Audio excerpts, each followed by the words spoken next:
many of us, we are working about the things going around the concept of care and the relationship between politics and care, intending care as a sort of logics of relation, not only care between the single person. So it's for us quite really interesting to see your research results, because of course this specific theme, understanding home care perspectives on beneficiaries and professionals in the sector, is of course one of the key pillars of the general theme we have in mind. So many thanks for your presentation. Thank you for your invitation. Thank you, Vando. Thank you, Nathalie, for being here. So just a few words. Nathalie is professor of sociology at the Université Namur in Belgium, and also Université Louvain.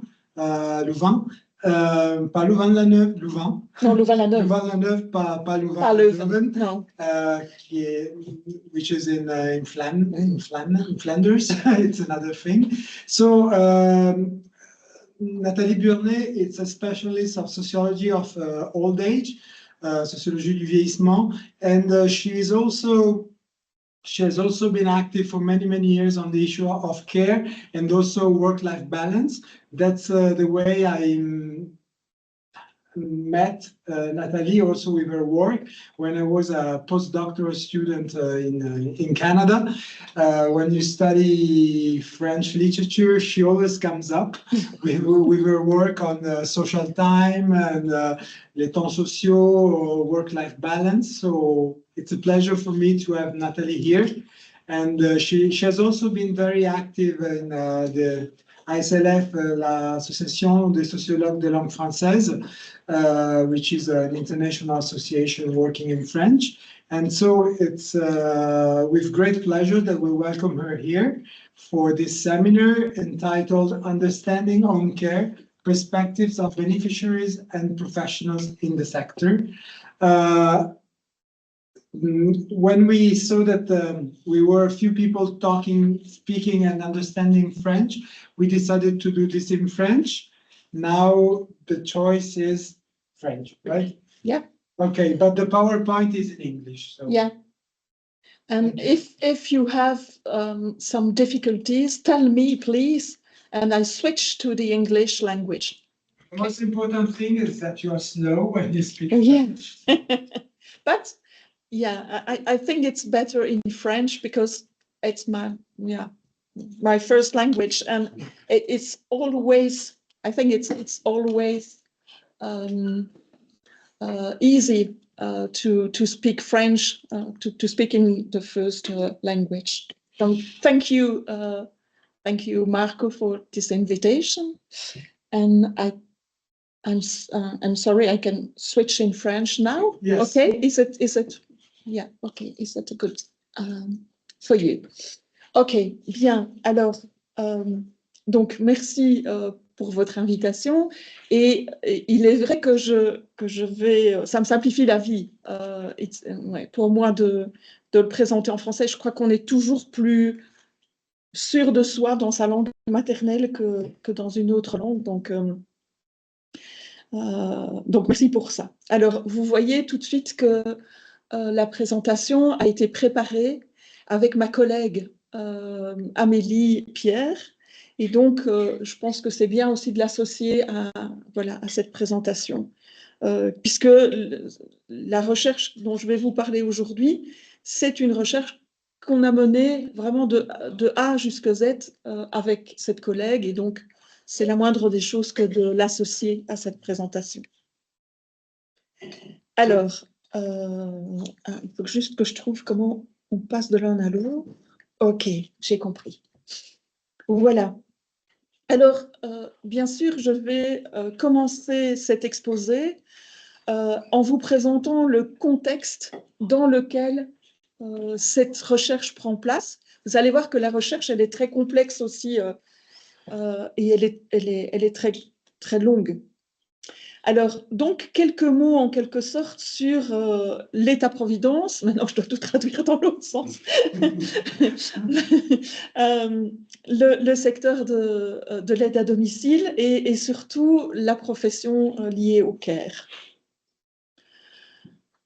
Alors, pour vous présenter un peu le contexte, je commencerai par dire que, un peu comme dans tous les pays occidentaux, la Belgique fait face à une population vieillissante. Donc, on est sur une forme de vieillissement de la population où on est actuellement à plus de 2 millions de personnes sur 11 millions qui ont atteint l'âge de 65 ans.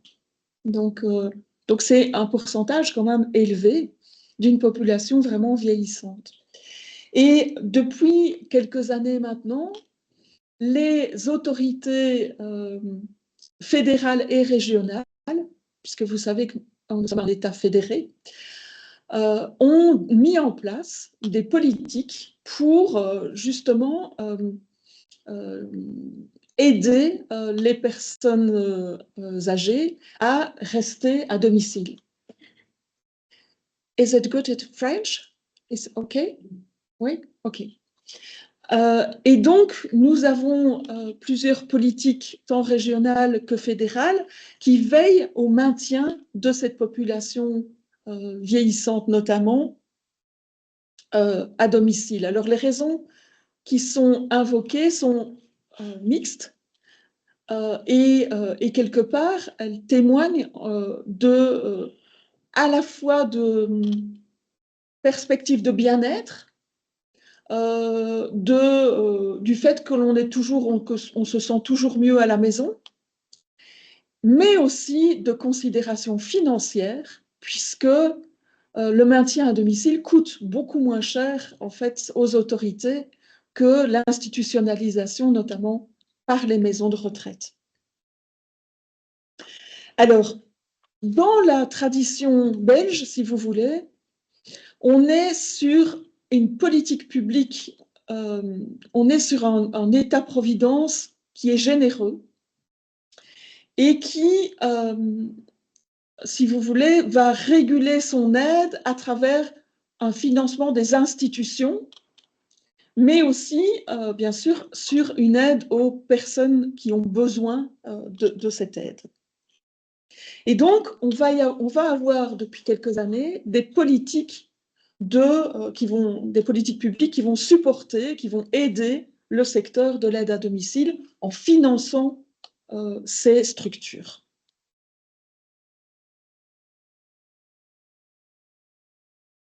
Alors, pour faire court et pour faire simple, il y a deux métiers différents, deux professions différentes dans le secteur de l'aide à domicile.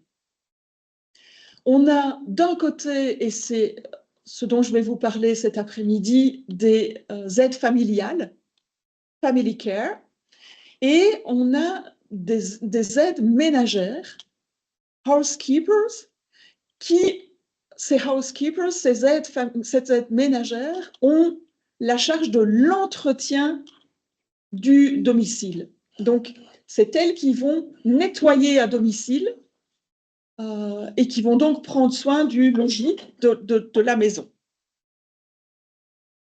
Alors que les aides familiales, elles, vont avoir comme mission, donc sûrement pas de nettoyer, donc elles ne nettoient pas, mais elles vont prendre soin de la personne, du bénéficiaire ou de la bénéficiaire. Et cette aide, elle est très holistique, elle est très globale. Parce que vous voyez que les missions sont très variées, très différentes, et le seul point commun, c'est de dire il faut aider dans les tâches de la vie quotidienne. Donc, ça peut être à la fois remplir des documents administratifs, ça peut être des soins de corps, mais on verra dans quelle mesure tout à l'heure, ça peut être accompagner pour faire des courses à l'extérieur, pour aller au magasin, ou d'autres tâches encore. Alors, vous voyez ici qu'elles sont plutôt, une grande majorité d'entre elles, ont plutôt des contrats stables et avec des salaires qui commencent à partir de 2 400 € bruts par mois. Et donc, elles ne sont pas mal payées, elles sont en tout cas beaucoup mieux payées que les aides ménagères qui, elles, font juste le nettoyage. Elles doivent faire une année entière de formation, soit directement dans l'école secondaire, soit avec une formation après le diplôme de secondaire, donc après 18 ans. Mais la profession est en pénurie depuis plusieurs années maintenant. On n'arrive plus à recruter, à engager des aides familiales. Parce que le travail est perçu comme dévalorisé ou ingrat. Et puis parce qu'aussi, les conditions de travail se sont dégradées ces dernières années. Je vais essayer de vous expliquer pourquoi.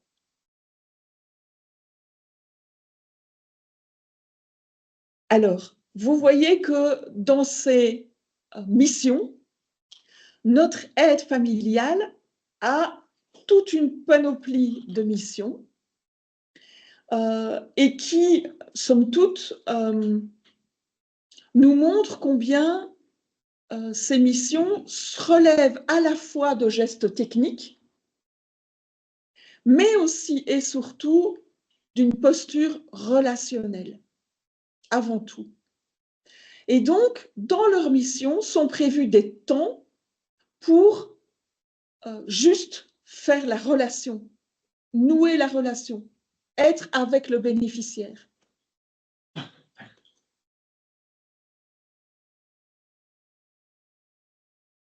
C'est ce qu'on appelle, en tout cas en sociologie, une métaprofessionnalité.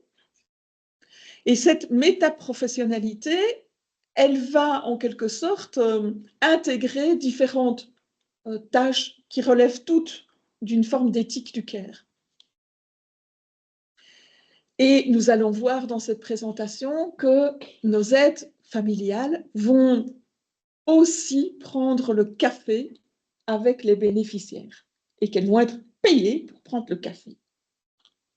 Mais vous allez voir autour de cette tasse de café comment l'aide va être perçue par le bénéficiaire. Donc, on est dans une profession qui n'est pas seulement de l'acte technique, mais au contraire doit s'élargir à ces formes relationnelles. Alors, la seule limite ou la seule restriction, c'est un décret de la région wallonne de 2009 qui impose à ces aides familiales de ne pas poser de gestes qui relèvent de l'acte infirmier. Donc, elles ne peuvent pas apporter une aide technique qui relève du travail des infirmiers-infirmières. Et vous allez voir combien cette restriction va être très difficile à gérer, à manager pour ces aides familiales. Parce que cette restriction de 2009 va au quotidien être difficile à mettre en œuvre, à mettre en place pour nos aides familiales. Alors, dans cette présentation, cette présentation, elle comporte deux parts différentes. L'une qui va entrer par les bénéficiaires et l'autre qui va entrer par les professionnels. Parce que vous allez voir que la recherche qu'on a pu mener depuis maintenant 2018 même, elle est longue puisqu'on a fait 6 ans d'enquête avec, dans un service, un des 3 grands services qui existent en région wallonne, d'ailleurs à la demande de ce service. Donc, la demande vient du service lui-même. Alors, pour les deux parties, je vais à la fois avoir une perspective théorique, puis quelques mots de la méthodologie utilisée, et enfin les principaux résultats pour les bénéficiaires et pour les professionnels. Ça va toujours avec le français? Is it okay? Yes. Okay. Alors, entrons dans la première partie avec une réflexion sur les bénéficiaires. Alors, l'approche... c'est marrant parce qu'il y a tout qui me vient en anglais maintenant. L'approche choisie relève d'un entrecroisement entre une gérontologie critique et une perspective de genre, donc avec une perspective intersectionnelle. Alors, quelques mots quand même pour dire ce qu'est la gérontologie critique. C'est un courant de pensée qui est né à la fin des années 1990, 1990 en Belgique, et qui est plutôt d'obédience néo-marxiste et qui est né en Grande-Bretagne, UK, et qui va entrecroiser une approche structuraliste avec une approche herméneutique. Donc, entre le besoin de montrer que la population des âgés n'est pas une population homogène, mais bien traversée par des formes d'inégalité croisées, et à la fois en montrant comment cette structuration de la population, elle doit être perçue aussi dans sa dimension discursive et herméneutique. Donc, on est sur cette gérontologie critique qui va donc analyser les inégalités sociales qui traversent cette population des âgés. On va donc, dans notre recherche, montrer comment l'expérience de l'aide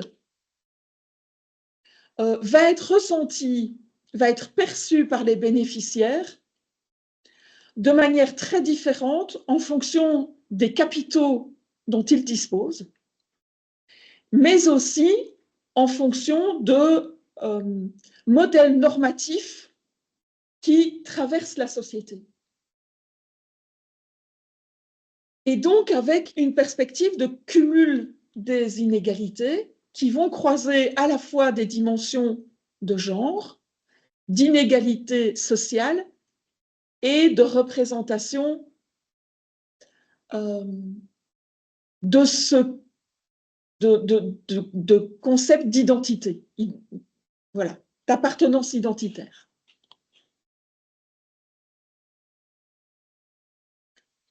Alors, dans ce cas-là, la compréhension du travail de care et de care professionnel, ici, va donc prendre place dans des familles, dans des contextes familiaux très différents et qui vont en quelque sorte recevoir l'aide de manière différente en fonction de leur propre représentation de l'aide, mais aussi de leur propre repère normatif.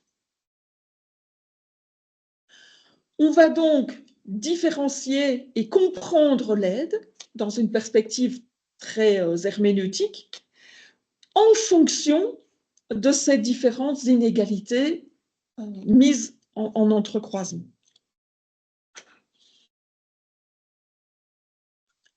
Alors, dans cette première partie, on a en effet une méthodologie qui est mixte, qui relève à la fois d'une approche quantitative et des données qualitatives, avec les bénéficiaires et leurs proches d'ailleurs. Alors, je vous ai fait un petit plan pour vous montrer comment on a récolté, puis quel type de données on a récolté. Donc, vous voyez que les données elles commencent à avoir un petit peu d'âge puisqu'elles ont été récoltées entre avril 2018 et octobre 2018.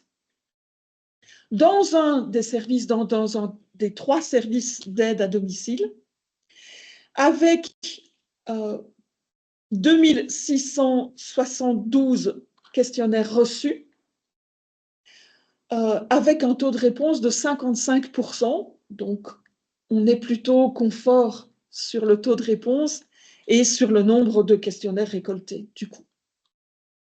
Mais aussi avec 20 interviews réalisées entre août et octobre de la même année auprès de bénéficiaires de cette aide à domicile, avec des entrées qui sont à la fois sur des données sociodémographiques pour situer où on est, mais aussi avec un impact social de l'aide qui va être mesuré et qui était la demande en fait initiale du service pour essayer de comprendre comment cette aide est perçue par les bénéficiaires. Aujourd'hui, je vais seulement vous parler de l'approche qualitative, mais on peut bien sûr parler après dans les questions.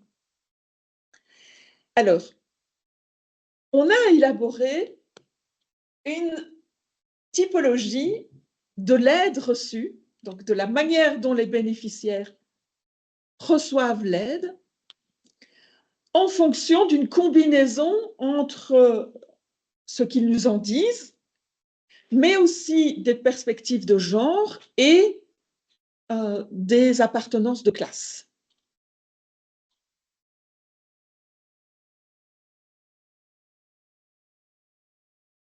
Alors, cette typologie s'inscrit bien dans une forme de gérontologie critique, puisque vous allez voir qu'on a une typologie qui montre combien la population des âgés est loin d'être une population homogène.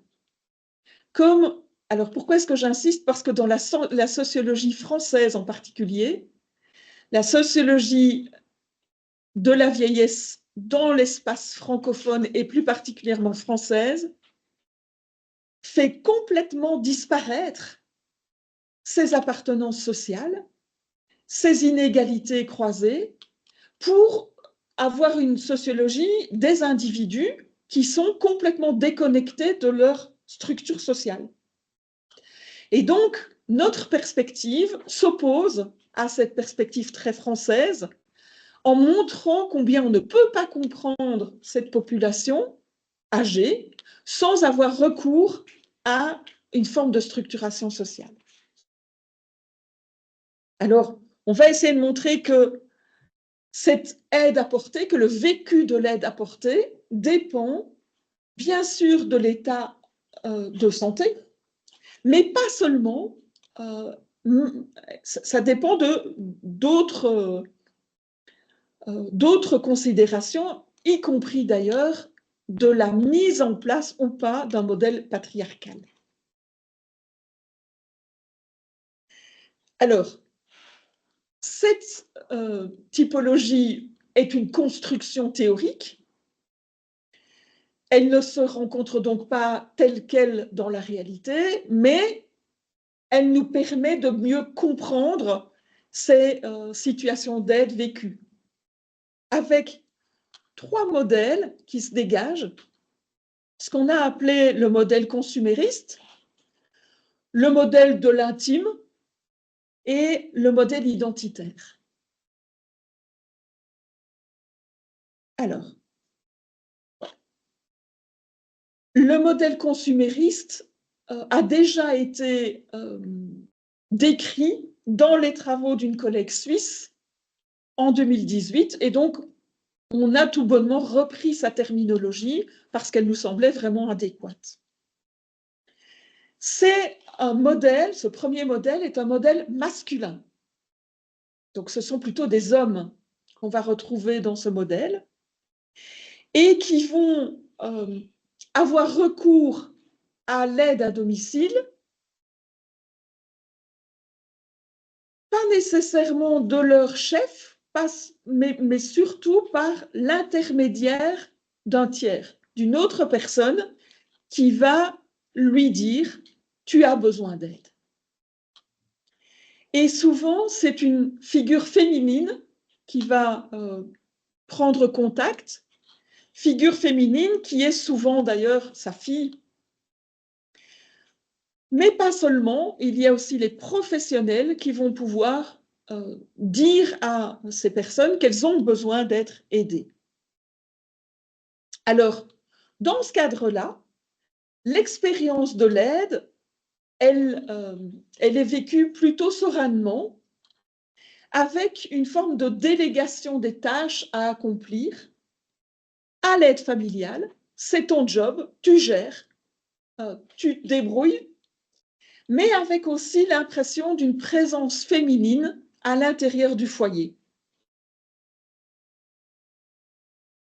Donc, le service rendu s'insère tout à fait dans la demande et est géré dans un univers, dans un environnement apaisé, calme, où chacun trouve sa place.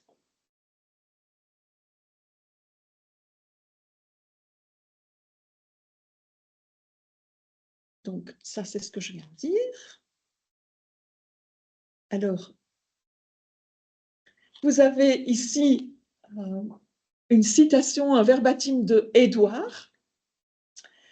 Édouard qui nous parle de sa relation avec avec ses aides familiales, plus exactement. Et donc, on voit que tout ça est apaisé et que tout ça est délégué, en fait, à notre aide familiale. Hein? They prepare my breakfast, my coffee, they give me my lunch. Donc, on voit que les tâches sont bien réparties et qu'on voit très bien qui fait quoi dans cette relation. Alors, on a essayé de construire notre typologie aussi autour de la tasse de café. Et donc, ce qui est intéressant ici, c'est la terminologie, en fait, qui est utilisée pour parler de cette tasse de café, parce que vous allez voir que les bénéficiaires ne parlent pas de la tasse de café avec de la même manière, si vous voulez. Et donc, en anglais, ça donnerait « I offer them a cup of coffee ». Donc, je leur ai offert une tasse de café. Donc, dans la terminologie, on voit bien que le offre, c'est bien une relation apaisée qui met les participants sur le même point, sur le même pied d'égalité. Dans le deuxième modèle, le modèle identitaire, c'est beaucoup plus compliqué. Parfois, c'est même conflictuel.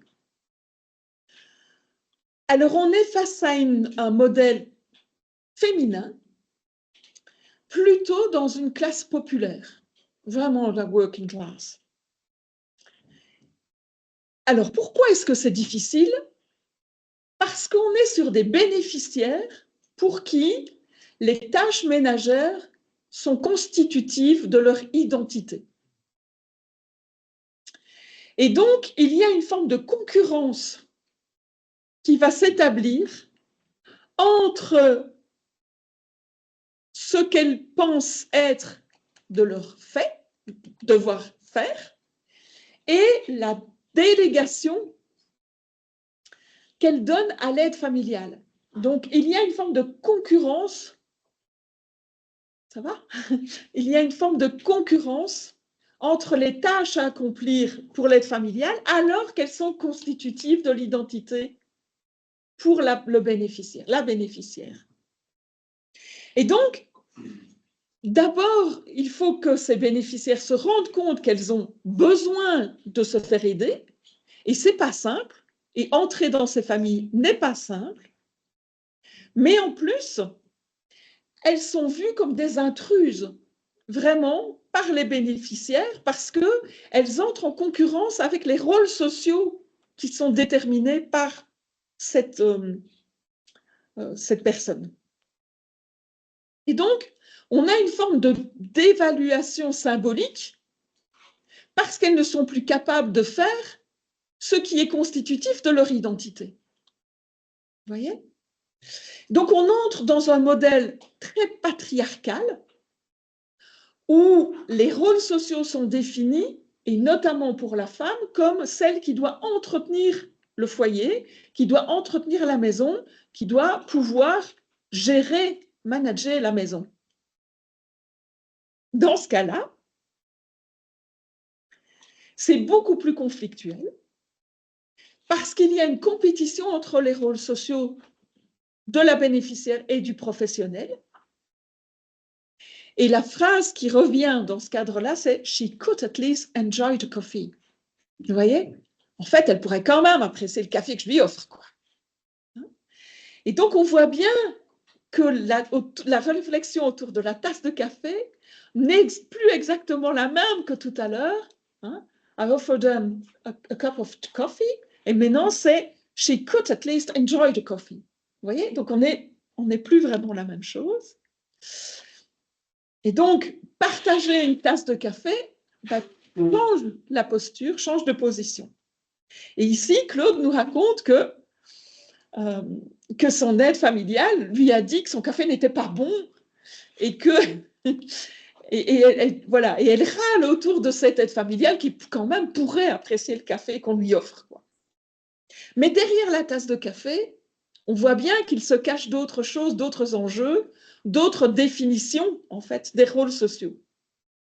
C'est pas juste que le café n'est pas bon, c'est la tasse de café symbolise, en fait, le fait que cette dame, puisque 95% des aides familiales sont des femmes, vient en quelque sorte dans mon intimité, dans mon... Voilà, c'est pas si clair que ça.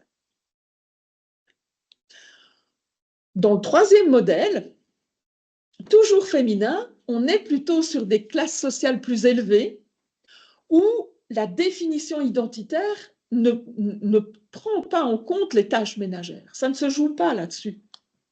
Et donc, dans ce troisième modèle, l'aide apportée, elle va être très loin en fait du conflit.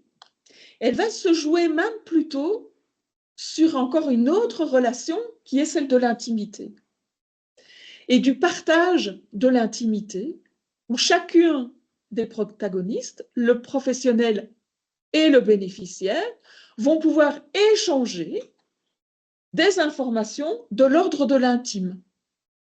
Je vais pouvoir me confier, je vais pouvoir dire des choses et inversement, les professionnels vont aussi parfois se confier, aussi dire des choses de leur intimité. Et donc, l'expérience du care, dans ce cas-ci, se joue sur la convivialité, sur le partage, sur, voilà, presque sous la forme amicale. C'est des relations de franche camaraderie. On est sur quelque chose de l'ordre de l'amitié partagée.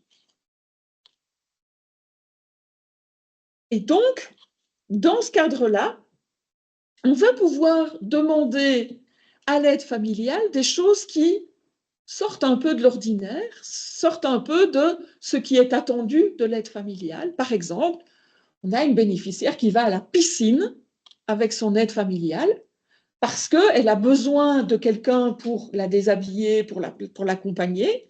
Et donc, c'est évidemment pas prévu dans les tâches de l'aide familiale, mais il y a comme un consensus qui se joue et ça va aller jusqu'à aller ensemble à la piscine.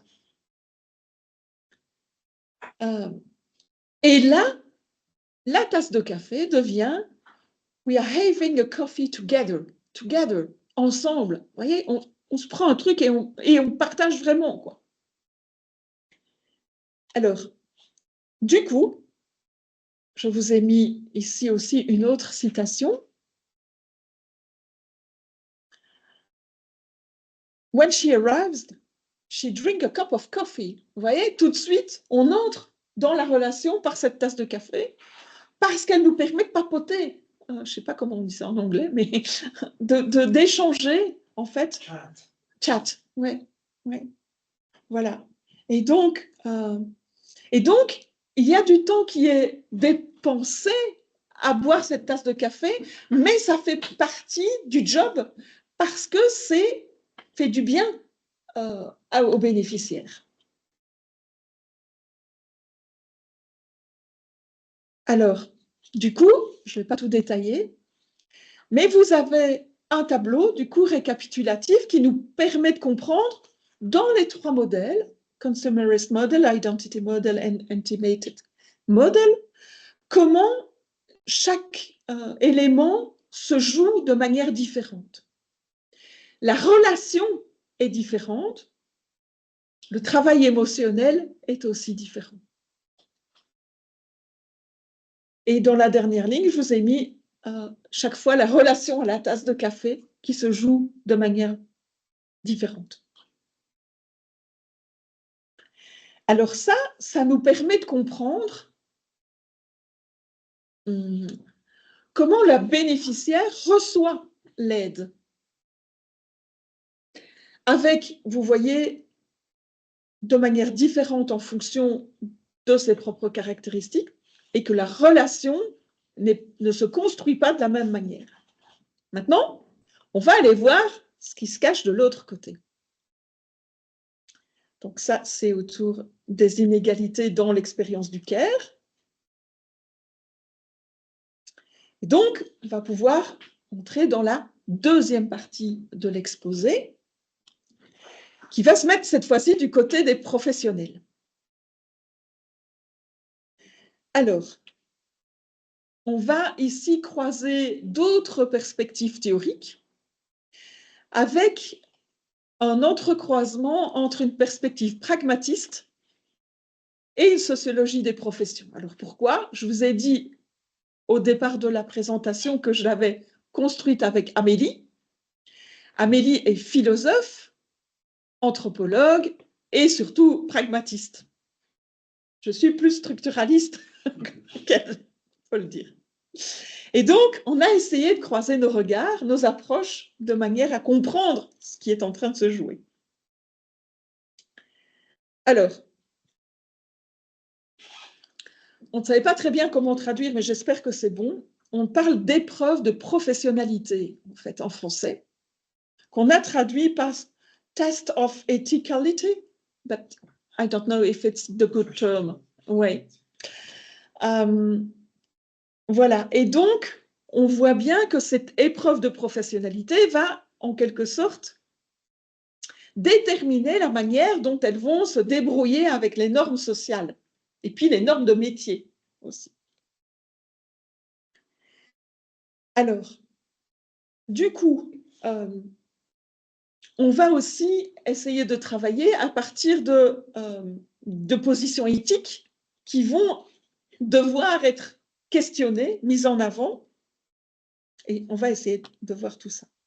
Et puis avec une sociologie des professions, parce que se cache derrière là aussi, du coup, des ethos professionnels, et qui vont, en quelque sorte, rentrer en jeu, voilà, avec ces éthiques, ces épreuves de professionnalité. Alors, la méthodologie, toujours. Alors là, on a aussi une mixed method, donc des données quantitatives auprès des professionnels du service. Ces questionnaires ont été passés juste avant le Covid, donc 2020, début de l'année 2020, fin de l'année 2019.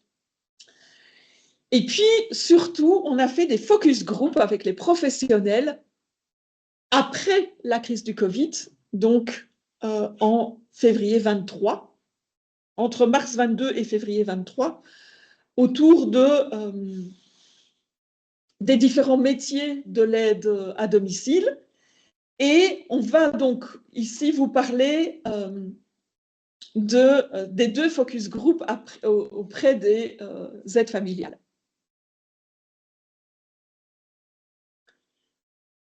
Des focus group donc, qui ont à peu près réuni 150 professionnels au total, répartis dans des groupes de 20 plus ou moins professionnels à chaque fois, autour de 3 heures chaque fois. Alors, tout de suite, d'emblée, le focus group avec les professionnels ont tout de suite mis l'accent, ont tout de suite insisté dans un débat passionné autour des actes et des gestes qui sont autorisés ou pas autorisés en fonction du décret de la région wallonne de 2009, interdisant donc tous les actes de soins infirmiers, de soins en fait. Par exemple, les aides familiales peuvent placer des barreaux à un lit. D'accord? Donc elles peuvent monter les barreaux, mais elles ne peuvent pas descendre les barreaux. Vous voyez, ça met dans... Par exemple, elles peuvent mettre une crème de soin corps, mais pas si cette crème a un composé médical. Vous voyez? Elles ne peuvent évidemment jamais donner de médicaments, y compris une aspirine, y compris, voilà, et elles ne peuvent évidemment pas donner même des gouttes nasales ou quelque chose comme ça. Donc, tous les gestes sont interdits. Sauf que c'est compliqué parce que dans le quotidien, les bénéficiaires demandent, évidemment, et il ne faut pas toujours avoir une infirmière pour descendre les barreaux du lit. Par exemple, je ne sais pas comment on dit ça, mais elles peuvent enlever des bas de contention, mais elles ne peuvent pas mettre les bas de contention. Possono togliere le calze quelle che tengono, non so come si dice in italiano, di contenzione, ma non possono toglierle. C'est ça. Donc vous voyez, c'est parfois aberrant. Voilà. Alors, la discussion a porté sur « Et toi, tu le fais ?» Voilà, j'ai mis quelques exemples. Mais, vous voyez, c'est passionné, quoi, parce qu'elles doivent se débrouiller avec ces logiques qui sont juste impraticables dans la réalité. Alors, comment font-elles?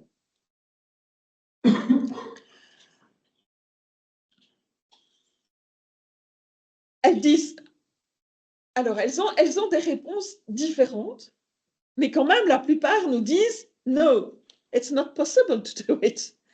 Donc, elles doivent en fait avoir une posture pragmatique de pouvoir répondre, mais en sachant qu'elles sont alors en défaut. Et que s'il y a un accident, qui va être responsable? Et surtout, est-ce que le service va couvrir les erreurs ou les gestes qui n'étaient pas permis? Donc, elles se retrouvent tiraillées entre faire et pas faire, entre mettre et pas mettre, avec évidemment des logiques de carrière, des positions qui sont différentes en fonction des âges et de l'expérience. Elles ne vont pas toutes avoir le même regard dessus.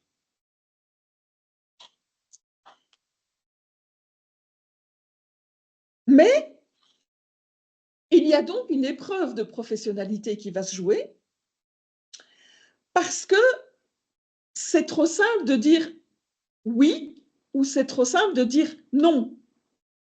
Donc, elles vont tout le temps devoir se mettre à l'épreuve de qu'est-ce que je vais accepter de faire même si c'est interdit.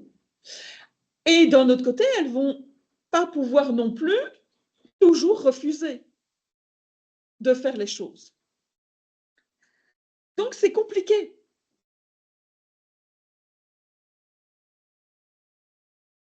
Alors, à partir de là, elles ont en fait, elles pourraient avoir une solution simple, qui est de se dire, je fais ou je fais pas. Mais souvent, ce qu'elles cherchent, c'est des stratégies qu'elles vont mettre en œuvre. Alors, sûrement qu'Amélie ne parlerait pas comme ça, mais c'est moi. Des stratégies à mettre en œuvre pour essayer de résoudre le conflit interne chez elles. Avec des aides familiales qui vont, par exemple, demander au médecin ou à l'infirmière de faire un papier pour les autoriser. Donc, elles trouvent des solutions pragmatiques à cette épreuve. Voilà, pour essayer de résoudre le conflit qui les anime. Alors, c'est là que ça devient compliqué parce qu'on voit bien que la solution, elle est complexe et elle n'est jamais optimale. Elle est toujours un compromis par rapport à ce qu'elles vont faire et ce qu'elles devraient faire. Il y a chaque fois un tiraillement, si vous voulez.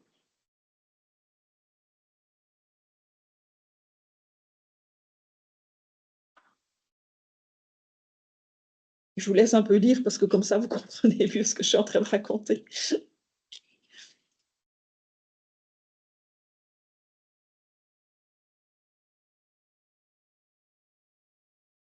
Et on peut dire que ce conflit, il est reporté chez les...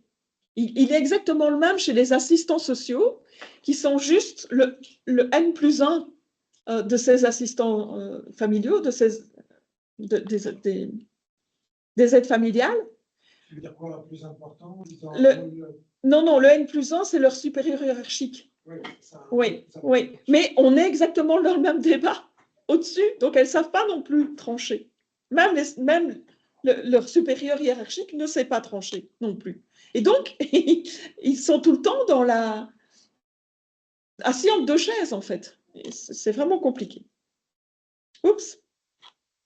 Mais il nous a semblé aussi que cette indétermination de profession renvoie aussi à un ethos, en fait, professionnel et sur une identité professionnelle compliquée.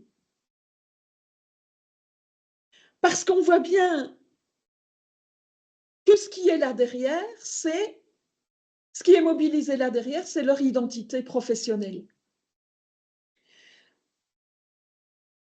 Avec un mot qui revient tout le temps, c'est « on est là pour aider ». Or, elles ne savent pas toujours aider à cause de ce conflit de règles, vous voyez, à cause de ce problème. Et donc, on est sur des professionnels qui sont complètement perdus dans leur identité professionnelle, avec une incapacité, ça va jusqu'à l'incapacité à pouvoir définir leur métier. Elles vont définir leur métier, donc elles vont dire, oui, on est là pour aider. Okay? Oui, mais quand on essaye d'aller plus loin, ça veut dire quoi? Aider. Elles disent, ben, on n'est ni des infirmières, ni des aides ménagères, ni des spécialistes de... Voilà. Donc, elles se définissent... La seule manière qu'elles ont pour se définir, du coup, c'est par la négative. On n'est pas ça, mais alors vous êtes quoi? Et là, silence radio, on ne sait plus. On ne sait plus qui on est. Sauf que, pendant la période du Covid, alors je ne sais pas en Italie, ah oui, vous avez été quand même... Mais en Belgique aussi, on a sacrifié les maisons de repos. Donc, il y a eu un taux de décès dans les maisons de repos épouvantable. Mais nos aides familiales, elles ont continué à travailler tout le temps. Elles ont été définies comme un métier essentiel. Et par contre, les aides ménagères, donc celles qui nettoient la maison, elles se sont arrêtées. Et là, donc nous, on les a vues juste après la crise du Covid. Et là, elles ont dit, là, on savait qui on était. Là, on savait qu'on était essentiel et on nous reconnaissait avec des compétences, avec voilà. Et donc, elles ont vécu ces situations de danger, de très grande insécurité parce que, au début, elles ont dû bricoler parce qu'elles n'avaient pas de masque, pas de tenue, enfin, voilà. Et donc, elles y sont allées un peu en se mettant en danger, mais en mettant aussi en danger les bénéficiaires. Mais avec l'intime conviction qu'elles servaient à quelque chose. Et que là, il n'y avait plus de problème d'identité. Là, elles savaient pourquoi elles y allaient, elles savaient ce qu'on attendait d'elles, et les bénéficiaires étaient très reconnaissants pour le fait d'être là. Parce que parfois, les personnes, c'est les seules personnes qu'elles voyaient. Hein. Voilà. Et donc, cette période du Covid, qui était pourtant très stressante, a été vécue un peu paradoxalement comme une parenthèse enchantée. À cause de cette simplification de savoir qui on est. Vous voyez ? On sait qui on est, on sait ce qu'on doit faire et on est reconnu pour ça. La question de la reconnaissance, elle est fondamentale. Le problème, c'est que la crise du Covid s'est terminée, on a refermé la parenthèse, et donc elle se retrouve dans la même situation qu'auparavant, avec le sentiment de déclassement.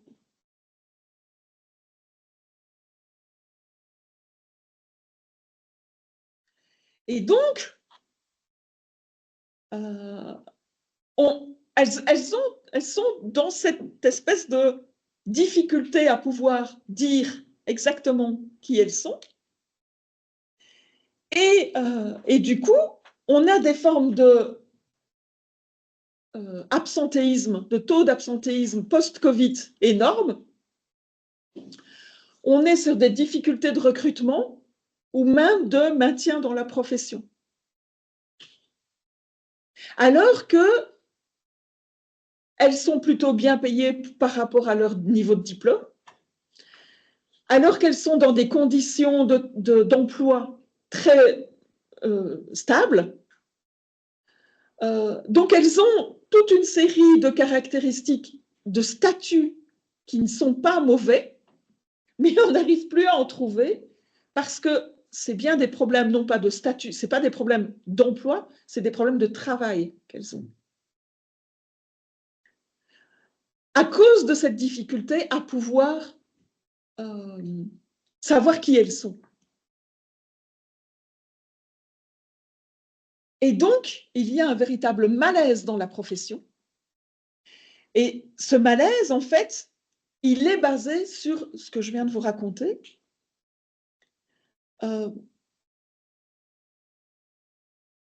Avec un secteur qui, en définitive, a besoin de recruter et qui n'y arrive pas.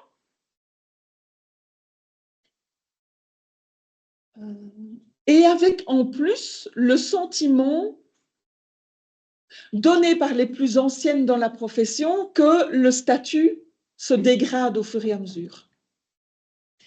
Et que elles ne sont plus respectées et qu'il y a une confusion avec les aides ménagères, par exemple. Parce que dans le service, comme on doit quand même être à l'équilibre financier, on va quand même leur demander d'entrer par le nettoyage ou de quand même faire des dérogations à ce qu'elles... Voilà. Alors qu'avant, elles ne faisaient pas. On est sur des prestations qui sont de plus en plus courtes.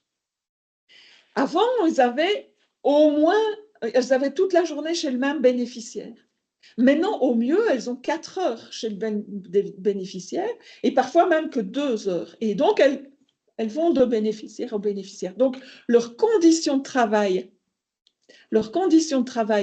devient plus mauvaise alors que leur statut reste un statut stable. Et voilà. Merci pour votre attention.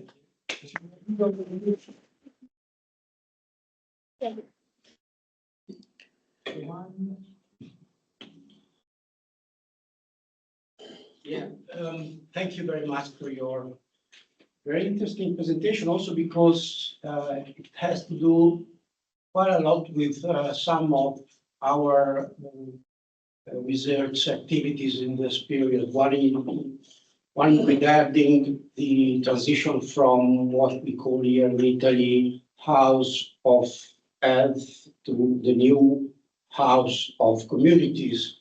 That is the houses in which the first health service, social health services should be delivered to the people, which is a very core point about the relationship between health and territory.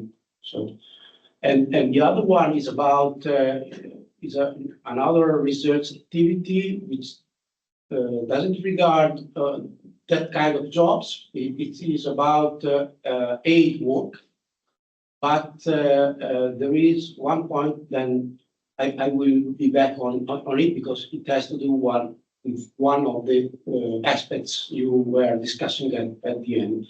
So the first point is about, my curiosity is about what you further object. Oh, at the real beginning of your presentation, you told us that the research was committed by the institution. Yeah. Okay. Exactly. So I'm quite curious to know what kind of results produced your research in the relationship between you as a researcher and the committees. I don't know the English committees. Well, the institution that committed the research. What kind of relationship you have with them? What kind of negotiation or discussion is producing your research, and so on and so forth? And what kind of institution is? Because I'm wondering, it's a public institution or? Okay. Yeah. You will tell me about it. I speak in French. Okay. You can speak in French. I prefer to do my questions. Okay. Yeah. Don't worry. I wait. Alors. So can I do all the questions? Okay. Yeah. And if you were. The second point is about, the second point is about one of the things you were discussing in the end, which is the loss of meaning of the people working in that kind of services. And I was wondering, because we are dealing with the same effects with the people working in aid work, international aid work. Loss of meaning, less relevance of their own knowledge, growing impossibility to being in the field and do what they really think is better to do, and so on and so forth. So in that research field, we are using a new attention to the concept of alienation. So I was wondering if you are, in a way, if you met the concept of alienation, if you are considering it, or if not, why, and so on and so forth. When I'm thinking to alienation, I'm thinking to the work of the very last generation of the Frankfurt School, that is Riley Aggie or Hartmut Rosa, and so on and so forth. But it could be interesting to see if this concept can be approached by a pragmatist perspective, like from Enyon or the other guys you were quoting, which are doing a very interesting work in that field. And a very minor remark is about your quotation of Thornton Fisher, because I think there is a mistake in the very beginning of the quotation when you speak about a generic activity of, no? But the real sentence of Fisher and Toronto is about a spacious activity, an activity of space. And this is very important because all the things going around the relationship between care and ecology are based on this idea of a spacious activity, care as a spacious activity, not only generic, but of the human being species. So that's all. OK. Tu veux répondre? Oui, je pensais bien. Oui. Okay. Alors oui, sur la première question, c'est vrai que c'est particulier parce que, donc je vous ai dit, il y a 3 grands services d'aide à domicile en communauté française, en région wallonne. Et il y a en fait un service qui est directement relié à ce qu'on appelle des mutuelles en Belgique, et donc avec une obédience catholique. Un deuxième service qui est plutôt aussi relié aux mutuelles et qui est un service plutôt socialiste, donc de gauche ou catholique. Et puis vous avez un troisième service qui est neutre et qui est ce qu'on appelle chez nous un ASBL, mais alors sans but, une association sans but lucratif. Okay. Yeah. Et c'est là qu'on a enquêté à leur demande, avec une première demande. En fait, on est entré un peu par hasard puisqu'ils avaient réalisé le questionnaire quantitatif auprès des bénéficiaires et puis ils s'étaient rendus compte qu'ils n'avaient pas les ressources pour analyser les données. Donc on nous a appelés pour analyser les données de l'enquête quantitative. Et là, on s'est... donc moi, je voulais bien, mais je leur ai dit, moi, je ne suis pas dans une enquête marketing. Je ne veux pas faire ça. Je veux... Voilà. Et donc, on a beaucoup échangé sur quelles étaient les raisons de leur enquête, quels étaient les objectifs et dans quoi je mettais les pieds. Parce qu'en parallèle, ils nous ont demandé aussi de faire l'approche qualitative, parce qu'ils n'avaient à nouveau personne pour pouvoir le faire. Et donc, on a beaucoup travaillé avec eux sur la construction de la demande. Quelle est votre demande? Qu'est-ce que vous voulez faire?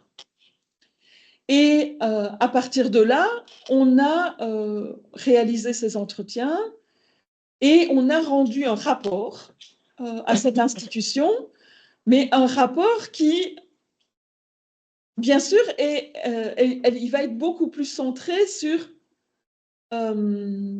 du pratico-pratique pour eux. Donc, comment est perçue notre institution? Quelles sont les relations que j'ai eues avec l'assistant social lors de la première visite?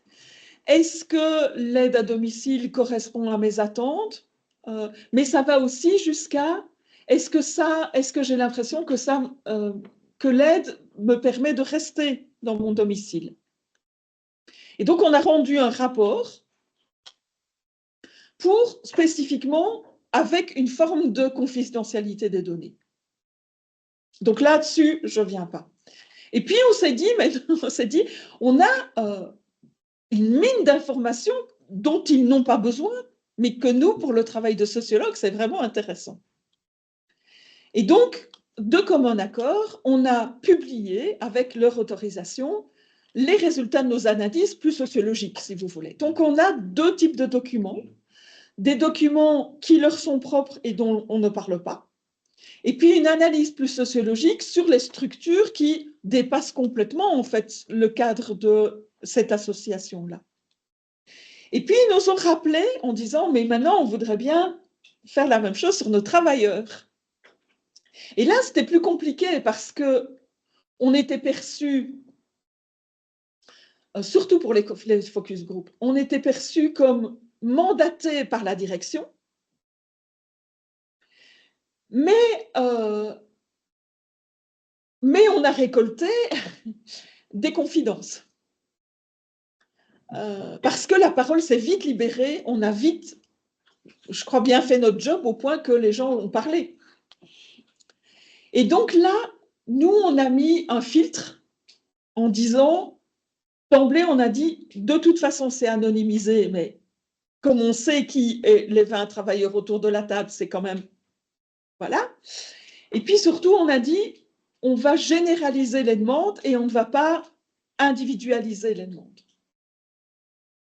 Donc, par exemple, quand elle disait, ben nous, dans cette partie, dans ce centre-là, parce que c'est divisé en antennes, dans cette antenne-là, on a des problèmes avec l'assistante sociale.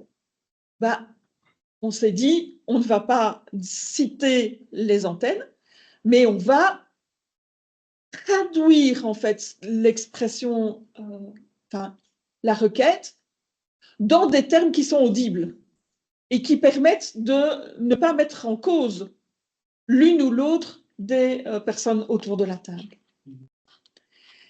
Et inversement, on a aussi dû faire passer auprès des travailleurs qu'on n'était pas, comment je vais dire ça, des oreilles, juste des oreilles de la direction. Et donc là aussi, il y a eu deux formes de publications. Donc, des publications où on ne mentionne jamais même dans quel service on a enquêté. C'est la première fois ici que je le dis, dans quel service on a enquêté. Et on a produit un document qui les aide à améliorer le service. Mais ça, personne ici autour de la table n'est intéressé par ça. Ce qui nous intéresse, c'est beaucoup plus en monter en généralité et parler de métiers, de professions et de voilà. Je pense qu'on a essayé de faire les choses proprement avec quand même un clash à la fin de la relation où c'était pas si évident que ça qu'ils acceptent qu'on publie des choses sur le deuxième volet parce qu'ils avaient peur d'une mise en cause de leur service. Or, ce n'était pas ça. Et puis, il y a une forme de concurrence dans les services. Donc ça, c'est pour répondre à votre première question. La deuxième question sur l'aliénation. Alors, non, on ne parle pas d'aliénation. D'abord, parce que je pense que les pragmatistes sont pas du tout dans ces termes-là. Ils sont dans une analyse des interactions sociales et complètement détachés d'ailleurs d'une forme de rapport de domination, me semble-t-il. C'est pas très goffmanien, en tout cas. Or, moi, je suis une structuraliste, je vous l'ai dit. Et moi, je parlerais bien d'aliénation, sauf que je préfère parler de rapport de domination plutôt que d'aliénation, et je préfère parler de déni de reconnaissance et de la notion de reconnaissance à la honnête, si vous êtes dans l'école de Francfort. Avec, me semble-t-il, un entrecroisement avec des théories autour de l'identité de métier et une différenciation, me semble-t-il, intéressante entre emploi et travail. Et sous-jacent, je ne sais pas si vous connaissez les travaux de Serge Pogam, autour justement du salarié de la précarité, qui parle à la fois, qui entrecroise à la fois les questions de satisfaction au travail et à la fois les questions de statut d'emploi. Moi, je préfère cette grille-là, mais je suis convaincue que si on reprend l'historique de la sociologie du travail, si on prend les travaux des années 60, 1960, qui sont faits par les marxistes de l'époque, néo-marxistes de l'époque, notamment dans les entreprises automobiles, des gens, voilà. On est, à mon avis, très proche entre le terme d'aliénation et et le concept d'homo faber chez Serge Pogam, en montrant que le déni d'homo faber correspond, me semble-t-il, à une forme d'aliénation. Mais on voit bien qu'on n'est pas exactement dans le même paradigme. Voilà. Et sur le Caire, je vérifierai. I just checked Oh. because I was in doubt. So. OK. Merci beaucoup. J'ai appris beaucoup de choses, donc beaucoup satisfaite. Donc, plusieurs questions. La première, est-ce qu'il y a une dynamique syndicale à la place? Parce que vous avez parlé de stratégie collective, ce qui est très intéressant du côté pragmatiste, mais aussi il pouvait l'être d'un côté structuraliste. Donc, ça pourrait être parce que la relation entre la direction et les salariés, vous avez dit des problématiques, mais quand même, je voudrais en savoir plus de ça. Et la deuxième chose, est-ce qu'il est réellement la composition sociale des travailleuses par rapport à la formule tripartite de consumerist, identity and intimate, parce que je suppose que la deuxième option, l'appel intimate, more working class, je suppose que le salaire des travailleuses est inférieur des autres. Et peut-être la composition de rapport avec l'immigration et tout ça pourrait être relevable, je ne sais pas, mais c'est une question. Et la troisième, je suis très intéressé par le changement apporté par la période pandémique. Et j'ai fait des études petites parce que je n'ai pas d'argent, mais quand même, sur les impacts de la reconfiguration des liquidités professionnelles par rapport à un métier essentiel, donc un boost en reconnaissance qui n'était pas accompagné par un boost salarial, naturellement. Et après, beaucoup de mesures, je ne sais pas si c'était correct, parce que on m'a dit mon métier était essentiel, donc maintenant j'ai la légitimité de revendiquer des augmentations salariales qui n'arrivent pas. Et donc le shortage en Italie, au moins, est lié à ça.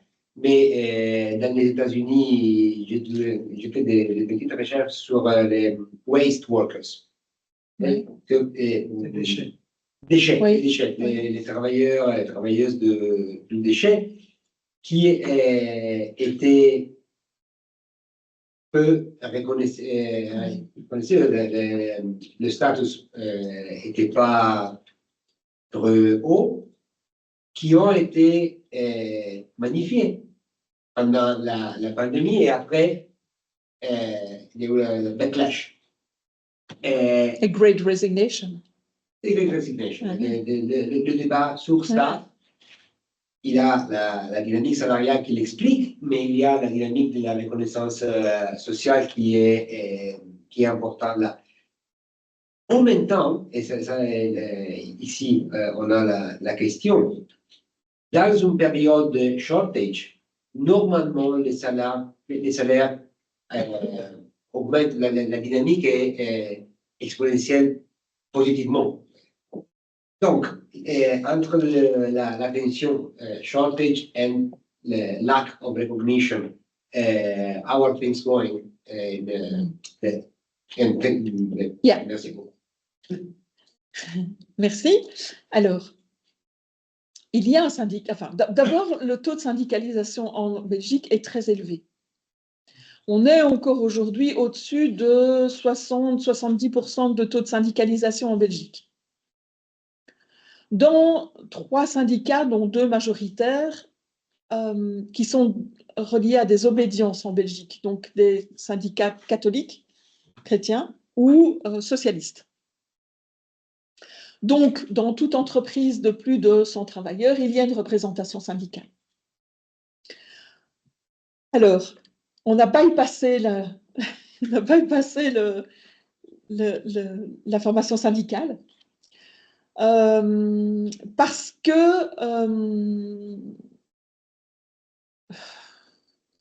on n'a pas demandé à la rencontrer, nous, et les syndicats étaient finalement assez contents par l'analyse qu'on avait produite. Donc, on ne les a pas inclus dans le processus parce que la direction ne voulait pas les introduire.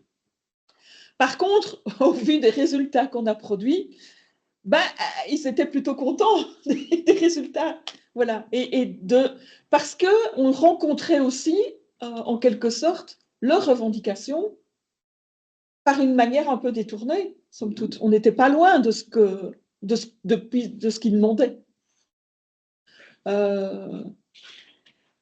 Donc, à la fin de la première phase, auprès des bénéficiaires, on a eu la rencontre avec les syndicats qui ont donné en fait une approbation par rapport à notre travail et avec une communication aussi à l'extérieur, parce que ce que je n'ai pas dit, c'est qu'au même moment, il y avait un projet, mais qui s'est mis au frigo maintenant, de modification en fait de l'indemnisation de l'argent mis dans les services, où on n'allait plus donner de l'argent de manière globale, mais sur les actes techniques réalisés. Et donc, les tasses de café, on ne les paye plus.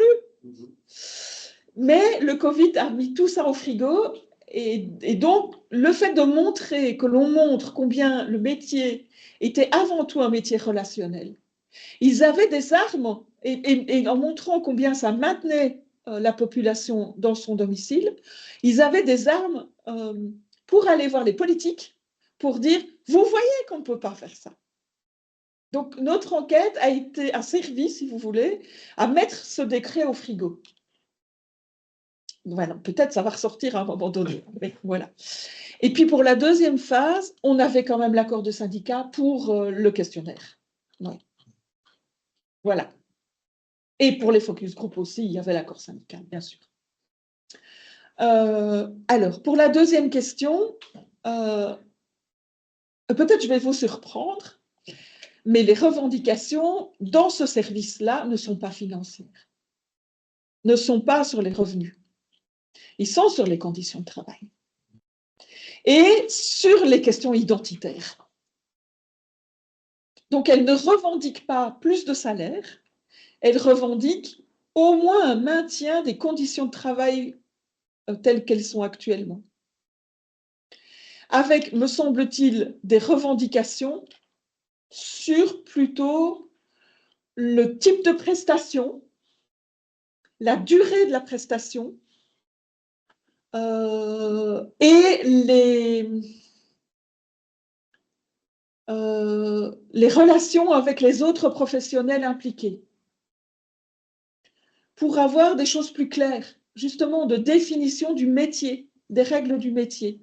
C'est là-dessus que portent leurs revendications plutôt que sur des questions salariales. Mais je vous ai dit d'emblée qu'elles n'étaient pas mal payées par rapport à leur qualification. Ça ne me semble pas être une revendication majeure. Ce n'est pas ça, en tout cas, qui est sorti dans les focus group d'une façon ou d'une autre.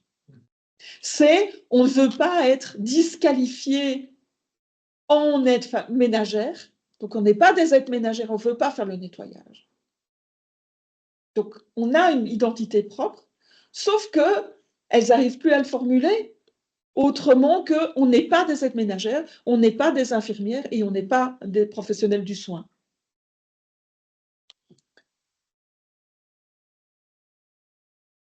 Avant de poser une question moi-même, je vais demander à la maison se da casa avete delle domande. Se qualcuno volesse intervenire da casa, fatecelo sapere, altrimenti ho anche io una o due domande. Inizio allora. À un Où il est moment le donné, chat? Où est-ce qu'il est le chat ici? Je cherche le chat. mais au pire, Ils vont parler. Oui. Se c'è qualcuno che vuole intervenire, accendete il microfono e fatecelo sapere, altrimenti... Ok. Donc, quand tu parlais des trois modèles, dans le troisième modèle, the Intimate Model, tu disais qu'il y a, si j'ai bien compris, qu'il y avait une différence de classe. Oui, tout à fait. Oui. Dans le sens que la famille était d'une classe plus élevée. C'est ça, c'était ça la troisième question, non? La deuxième, mais Ah oui, quand même. oui. C'était la famille était plus élevée. Oui, tout à fait. Que la personne. Bien sûr, travailleuse, oui. c'est ça? Oui. Et en fait, c'est ça. Moi, la question est peut-être liée, mais un peu plus directe sur ce sujet-là. Tu disais que des fois, le bénéficiaire demandait quelque chose de plus.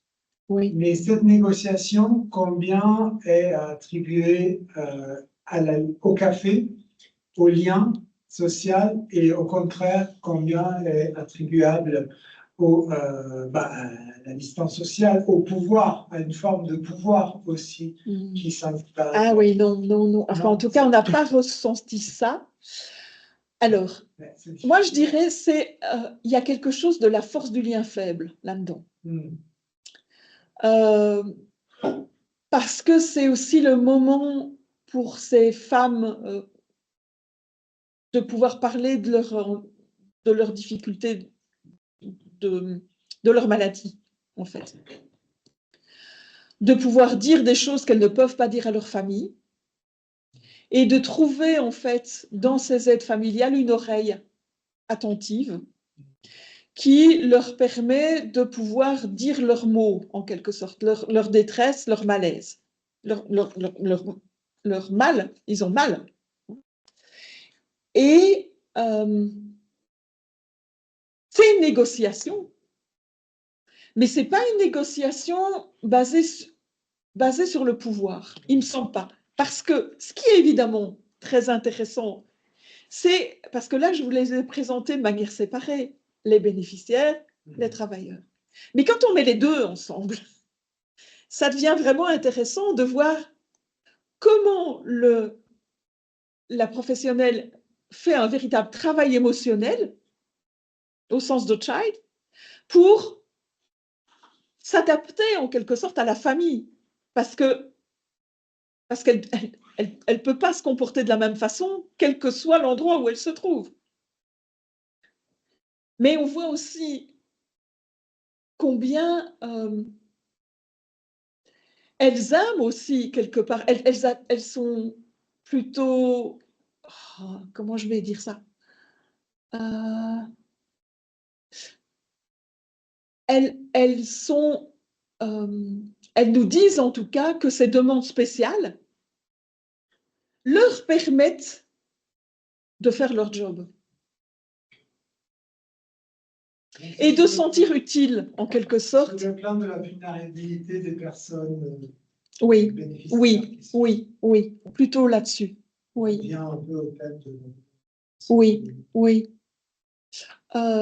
Et en quelque sorte, ça conforte les professionnels dans leur besoin d'aider dans les tâches de la vie quotidienne. C'est peut-être là qu'ils renversent la dimension du pouvoir, pour qu'ils arrivent à... Oui. Mais c'est win-win. Oui. Mais c'est win-win du coup. Et alors, elles ont évidemment tout à peu près le même profil socio-économique, nos professionnels. Hein. Voilà. Il n'y a pas de différenciation énorme dans les professionnels qui renverserait ou qui ferait jouer. Non, là, on est sur quelque chose de stable. Oui, on est sur quelque chose de stable. Donc, voilà. Mais avec des... Par exemple, si je prends les aides ménagères maintenant, vous savez, celles qui nettoient, elles n'ont aucune qualification. Hein, vraiment, c'est des travailleuses qui sont pas des travailleuses précaires, puisqu'elles ont quand même un CDI. CDI, ça veut dire contrat à durée indéterminée. Donc, elles sont stable jobs. Mais, For immigrants or? not especially, non. Surtout que là, on n'a pas enquêté à Bruxelles, donc si on enquêtait à Bruxelles, on aurait trouvé ça. Mais, par exemple, sur ces questions de nettoyage et de ses bénéficiaires, vous avez vu, il y en a qui définissent leur identité en fonction, en fait, des tâches ménagères qu'elles ont à gérer et du fait qu'elles gèrent bien leur domicile et que ça fait partie de leur identité. Sauf que quand les professionnels débarquent, qu'est-ce qu'elles vont faire du coup? Et qui horripile complètement. Qu'est-ce qui est le pire pour une aide ménagère? C'est pas qu'il fasse sale.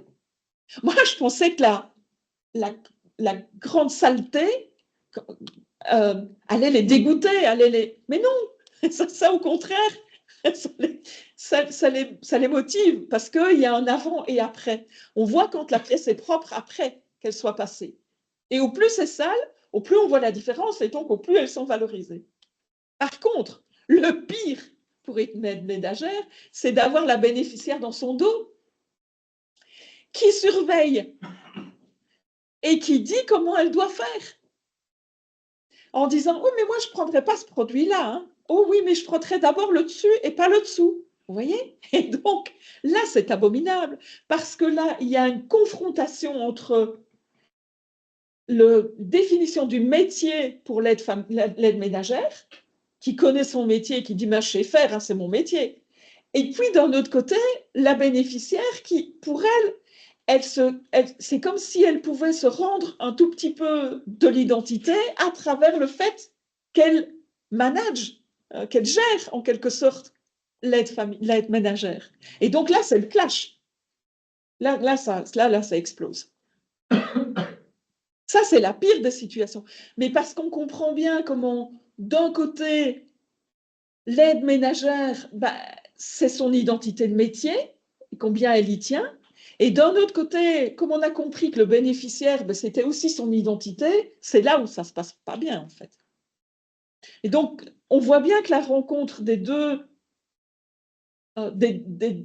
angles, des deux focus de notre enquête permet de comprendre des situations qui, sinon, seraient incompréhensibles. Is it this third sector institution the biggest part of this kind of workers, or what are the percentages of workers in the different institutions you were describing? The workers? Yeah. How are distributed in these different institutions? How many? I don't know. I Okay. can't, Okay. no. I have no information about this. I was thinking to the Italian situation and the difference between the people working in the public sector doing that kind of jobs. Yeah.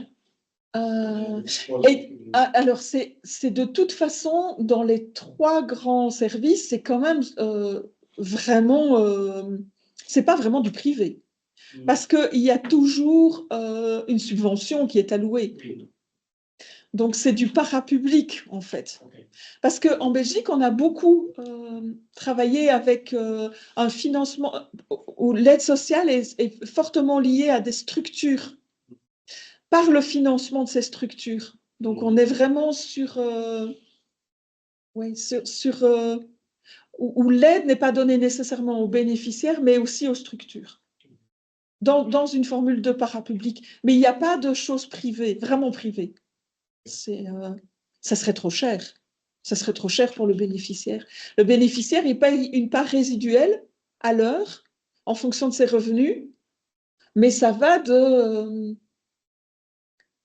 moins d'1 euro à l'heure jusqu'à 6-7 euros maximum.